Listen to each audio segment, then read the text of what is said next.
नमस्कार, आप देख रहे हैं स्टार न्यूज प्लस और मैं हूं आपके साथ शिवांगी। आइए अब रुख करते हैं आज की खबरों की ओर। आप बने रहे स्टार न्यूज प्लस पर मेरे साथ लगातार। अधिक खबरों को देखने के लिए स्टार न्यूज प्लस को सब्सक्राइब व वीडियो को लाइक करना ना भूलें। दिल्ली एआई समिट में कांग्रेस के हंगामे पर शिमला में गरजी भाजयुमो।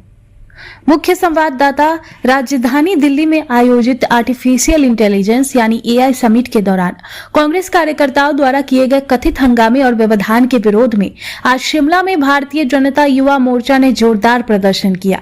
इस विरोध प्रदर्शन का नेतृत्व भाजयुमो के प्रदेश महामंत्री श्री सुशील कदशोली ने किया। प्रदर्शन के दौरान कार्यकर्ताओं ने कांग्रेस के शीर्ष नेतृत्व राहुल गांधी और उनके सहयोगियों के खिलाफ जमकर नारेबाजी की और अंतर्राष्ट्रीय मंच पर देश की छवि खराब करने का आरोप लगाया। इस अवसर पर भाजयुमो के प्रदेश उपाध्यक्ष श्री रोहित भारद्वाज, महासू जिला अध्यक्ष श्री नवजोत शर्मा और शिमला जिला अध्यक्ष श्री सुमित ठाकुर सहित भारी संख्या में युवा मोर्चा के कार्यकर्ता विशेष रूप से उपस्थित रहे। विकास विरोधी है कांग्रेस की मानसिकता, सुशील कदशोली का कहना है। प्रदर्शनकारियों को संबोधित करते हुए भाजयुमो प्रदेश महामंत्री श्री सुशील कदशोली ने कांग्रेस पर तीखा हमला बोला। देखिए स्टार न्यूज प्लस के लिए हिमाचल प्रदेश के बदी से सतीश जैन की ये रिपोर्ट। मैं सुशील कदशोली, मैं भारतीय जनता युवा मोर्चा हिमाचल प्रदेश का महामंत्री हूँ।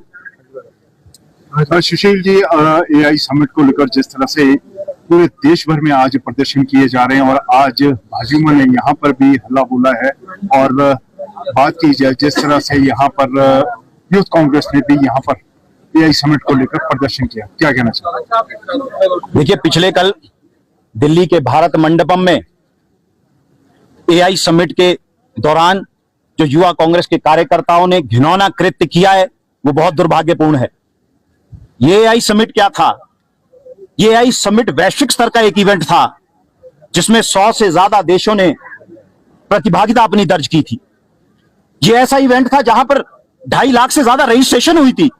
ये ऐसा इवेंट था जहां पर 30 देशों के लगभग 300 प्रदर्शक वहां पर उपस्थित थे। ये ऐसा इवेंट था जहां पर कई देशों के राष्ट्र के अध्यक्ष उपस्थित थे। ये ऐसा इवेंट था जहां पर बड़ी बड़ी कंपनीज के सीईओ उपस्थित थे, स्टार्टअप के एंटरप्रेन्योर वहां पे उपस्थित थे और लाखों की संख्या में युवा वहां उपस्थित थे। और जिस प्रकार से मैं तो ये कहूंगा कांग्रेस पार्टी और राहुल गांधी देश के लिए राष्ट्रीय शर्म है। जिस प्रकार का घिनौना कृत्य कांग्रेस के युवा कार्यकर्ताओं ने वहां पर किया है। कांग्रेस पार्टी के कार्यकर्ताओं ने कपड़े उतार कर अर्धनग्न होकर के समिट में प्रदर्शन, ऐसा घिनौना प्रदर्शन किया जिससे भारत की छवि वैश्विक स्तर पर धूमिल करने का प्रयास उन्होंने किया। और ये पहली बार नहीं हुआ है, मैं ये कह रहा हूं। ऐसा कई बार कांग्रेस पार्टी और राहुल गांधी कर चुके हैं जब उन्होंने भारत की छवि को वैश्विक स्तर पर और वैश्विक मंचों पर धूमिल करने का काम किया है। ऐसा पहले भी हुआ है। दुख तो तब होता है आज कांग्रेस पार्टी की विचारधारा ऐसी हो गई है। पहले तो कांग्रेस पार्टी ब्रेनलेस थी, पिछले कल कपड़े उतारकर जो है उन्होंने जो कृत्य किया है अब शेमलेस भी हो गई है। यह बहुत दुर्भाग्यपूर्ण है। और कांग्रेस पार्टी का ये आज का नहीं है। देश के खिलाफ जो उनका एक विचार है वो सदा देश विरोधी रहा है, राष्ट्र के हित में नहीं रहा है। राष्ट्र विरोधी विचारधारा कांग्रेस पार्टी की रही है। G20 का शिखर सम्मेलन हुआ जहां एक और पूरा विश्व जो है भारत की सराहना कर रहा था। देश के यशस्वी प्रधानमंत्री श्री नरेंद्र मोदी जी की अध्यक्षता में G20 शिखर सम्मेलन जब हुआ, पूरा विश्व सराहना कर रहा था। कांग्रेस पार्टी आलोचनाएं कर रही थी और निरंतर कर रही थी, निराधार आलोचनाएं कर रही थी। यह बहुत दुख का विषय। सेना का अपमान करने में कांग्रेस पार्टी कोई कमी नहीं छोड़ती, चाहे ऑपरेशन सिंदूर हुआ, चाहे एयर स्ट्राइक हुई, सर्जिकल स्ट्राइक हुई, डोकलाम हुआ। कांग्रेस पार्टी ने सबूत मांगे। हमारी सेना की कार्यप्रणाली पर हमारी सेना ने जो जवाबी कार्रवाई की उसके सबूत मांगे, जो बहुत दुर्भाग्यपूर्ण है। सेना का मनोबल नीचे करने का काम कांग्रेस पार्टी ने किया।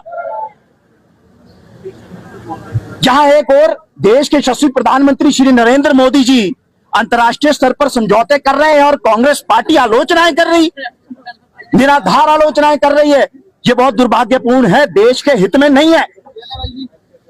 कभी राहुल गांधी कह देते हैं ये डेड इकोनॉमी है।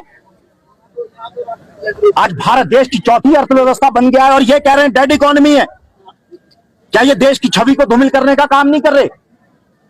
कभी राहुल गांधी विदेश पहुंच जाएंगे और जब विदेश पहुंच जाएंगे वहां से जो है भारत के खिलाफ टिप्पणी कर देंगे, ताकि भारत की जो है वैश्विक स्तर पर एक छवि को धूमिल करने का काम करते हैं। कब कांग्रेस पार्टी और राहुल गांधी मोदी विरोधी, भाजपा विरोधी करते करते और आलोचनाएं करते करते देश विरोधी हो गए हैं, यह बहुत दुर्भाग्यपूर्ण है।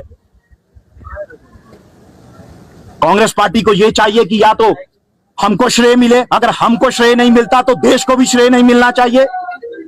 ऐसी मानसिकता के साथ कांग्रेस पार्टी चली हुई है। और पिछले कल का जो कृत्य किया गया, मैं आपको बताना चाहता हूं, वो कांग्रेस पार्टी ने जो कार्यकर्ता युवा कांग्रेस के थे और जिनको हिरासत में लिया गया, वो चारों के चारों युवा कांग्रेस के कार्यकर्ता पदाधिकारी हैं। और दुख का विषय तो यह है, उनमें से एक राष्ट्रीय युवा कांग्रेस का सचिव है। ऐसी दुर्भाग्यपूर्ण स्थिति, आप आखिर देश का विरोध क्यों कर रहे हैं? मैं आपके माध्यम से सवाल पूछना चाहता हूं, यहां कांग्रेस पार्टी से सवाल पूछना चाहता हूं आपके माध्यम से। क्या कांग्रेस पार्टी और राहुल गांधी वैश्विक मंचों पर भारत को शर्मिंदा करना चाहते हैं? क्या कांग्रेस पार्टी और राहुल गांधी भारत में जो निवेश करना चाहते हैं, निवेशकों को डराना चाहते हैं? और मैं ये भी आपके माध्यम से पूछना चाहता हूं, क्या कांग्रेस पार्टी और राहुल गांधी भारत विरोधी एजेंडा जो है वो वैश्विक मंचों पर चला रहे हैं? क्या कांग्रेस केवल और केवल विरोध की राजनीति, भारत विरोध की राजनीति करना चाहती है? यह बहुत दुर्भाग्यपूर्ण है और शर्म आनी चाहिए राहुल गांधी को।